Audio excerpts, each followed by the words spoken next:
Hi guys, welcome back. Yours truly Macon here. We have talked about traditional and new traditional design. Well, today we're diving into transitional design, but not the way everyone else has been telling you to do so. Okay, you know by now, I don't believe in design rules. I certainly do not believe in following trends just because some influencer told you to do so. So grab your wine, just like I have, get comfortable, and let's talk about creating a transitional home that actually reflects you. Let's get started.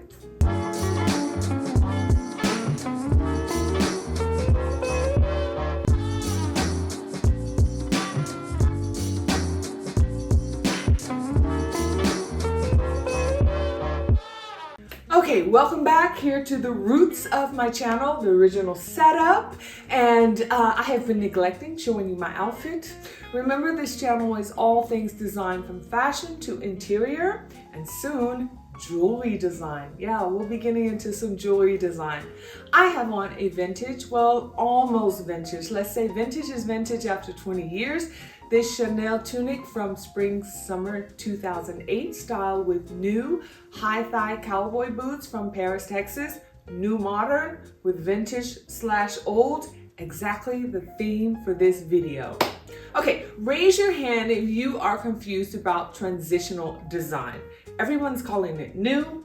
Honey, this style has been around forever. It's just that now in the design world, they have decided to repackage it and sell it to you as the latest trend. Well, maybe not the newest trend, but a new aesthetic. Okay, the problem? Most people think transitional means boring, beige everything. Wrong, wrong, wrong. And others think it means you have to throw out everything you love to start fresh. Also very wrong. Okay, let's get into a little bit of the educational segment. What is transitional design really? Let's recap. Traditional design is classic older furniture, usually more with curves and from different antique eras, mixed with decor from the 18th century and 19th century.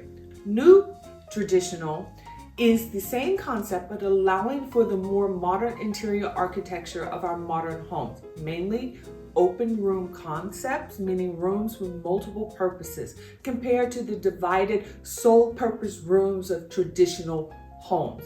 If you need more detailed explanation, please check out my video here, and I explain everything with more explicit details. Okay, transitional design is simply the marriage, okay? Good old marriage of traditional and modern elements. It's that simple. The juxtaposition of old and new. Think of it as the palette cleanser of design styles, as many experts say. You're taking out a little bit of the stuffiness, bringing in a little bit more modern clean lines, but you're keeping that old traditional decor influence with a lot of and a couple of antiques, especially in your art, and side tables, case pieces, coffee tables, other decor, just little items. But here's what they won't tell you. It's been the foundation of good design for decades. Everybody has always used a little what the newest modern is mixed with that old.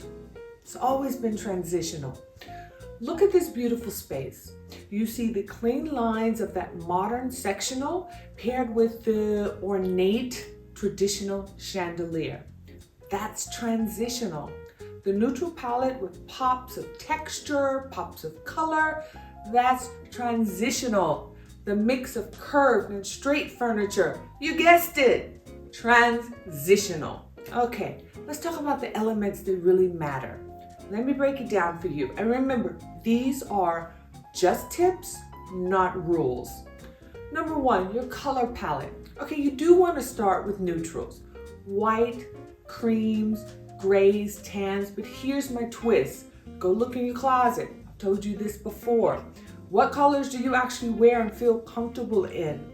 Those are your accent colors. If you won't wear a certain color, then it does not belong in your interiors. Of course, there is an exception to everything. If you know your main interior color you love, refer to the good old color wheel to find adjacent and accent colors to complement that color. Like here with the blues and oranges. Don't let anyone tell you you can only use beige when it comes to transitional. Okay, number 2, furniture mix. You want to combine clean lined pieces with softer curved elements. Maybe a sleek dining table with very curved traditional upholstered chairs that have, or a little bit of a more ornate design and curve. Or a modern sofa with a traditional coffee table. Number 3, textures. This is where transitional design gets interesting. Layer different textures, let's say smooth marble with rough jute rugs, sleek metal with knobby linen,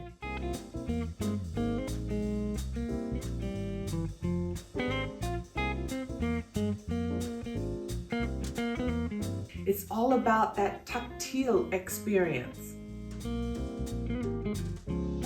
Texture can also mean including your walls. Look at these beautiful grass cloth examples for wallpaper. Number 4, lighting. Statement lighting is your friend here. Just like with traditional, that's one thing you want to keep traditional when it comes to transitional design. A beautiful chandelier over a simple dining room table.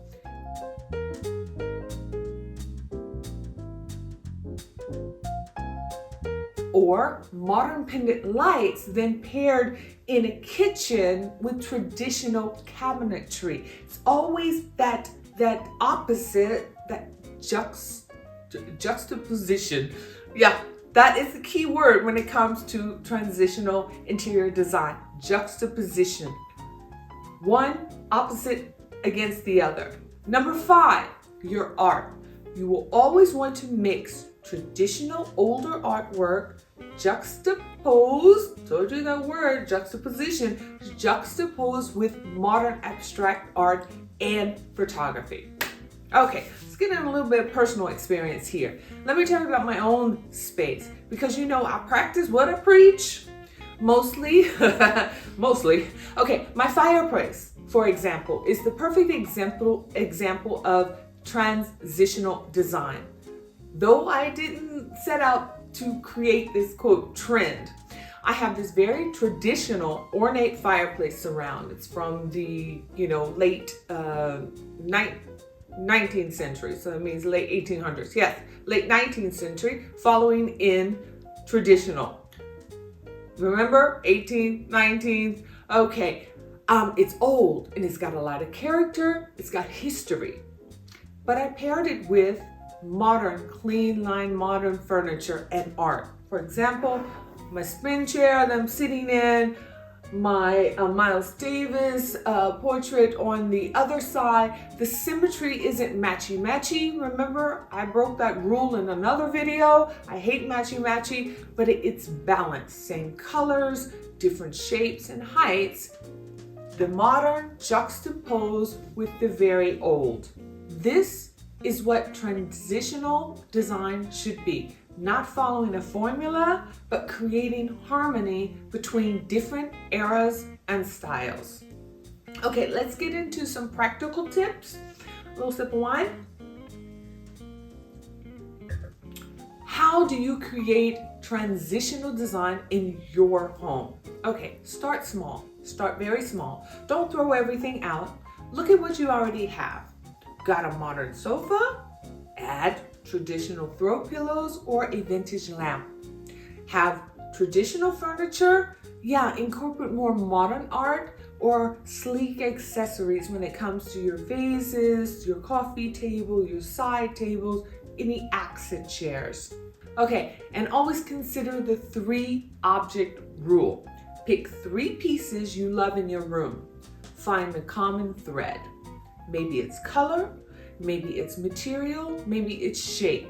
Build from there, adding pieces that connect to that thread.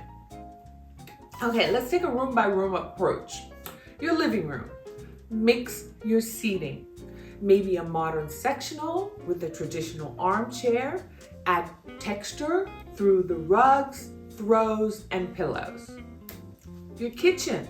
Very simple. If you have very sleek cabinets, add traditional hardware or a vintage style light fixture and your kitchen table if you have room for one in there. If your cabinets are traditional, keep your backsplash and countertops clean and simple, and add a modern touch with table and chairs, as in my kitchen. Your bedroom. Take a modern bed, mix it with traditional antique nightstands, or vice versa.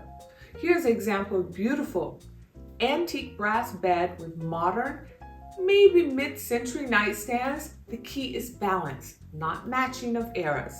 And I can't stress this enough, the color wheel. Remember my color wheel from the living room style video? Guys, go back and check that out.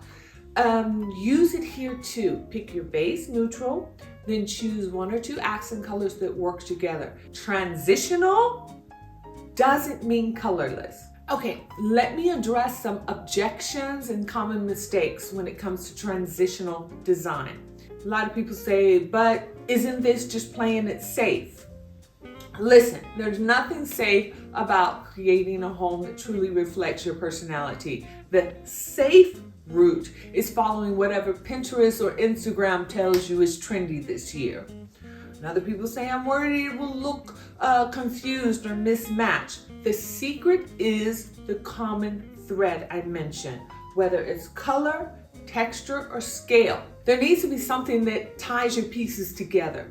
It's not about matching, it's about harmony. Okay, a lot of people are always scared of, what if I choose the wrong pieces to mix together? Here's the thing, you guys. As I said before, your taste will evolve. Your home should evolve with you. Start with pieces you love, add slowly, and don't be afraid to move things around and change them. Okay, I want to see your transitional spaces. Share your photos with me per Instagram or leave comments down below. Show me how you are mixing traditional and modern elements in your own unique way to create your own unique transitional style. And remember, if you're feeling overwhelmed, start with just one room or even one corner. Rome wasn't built in a day, and neither is a beautifully curated home. Don't forget to subscribe for more design tips that actually make sense. Guys, no BS here, no impossible rules, just real advice for real homes. And lastly, the bottom line, transitional design isn't about following a trend. It's about creating a timeless space that works for your life. Mix what you love, ignore what doesn't serve you, and remember that the best homes are the ones that are actually lived in. Thanks for watching, and as always, yours truly, Heart Macon. Ciao! Transitional? Okay. Now let me get my hair out of my lipstick first. Take a sip of wine. Don't forget to describe. Yeah, I want people to describe. Okay.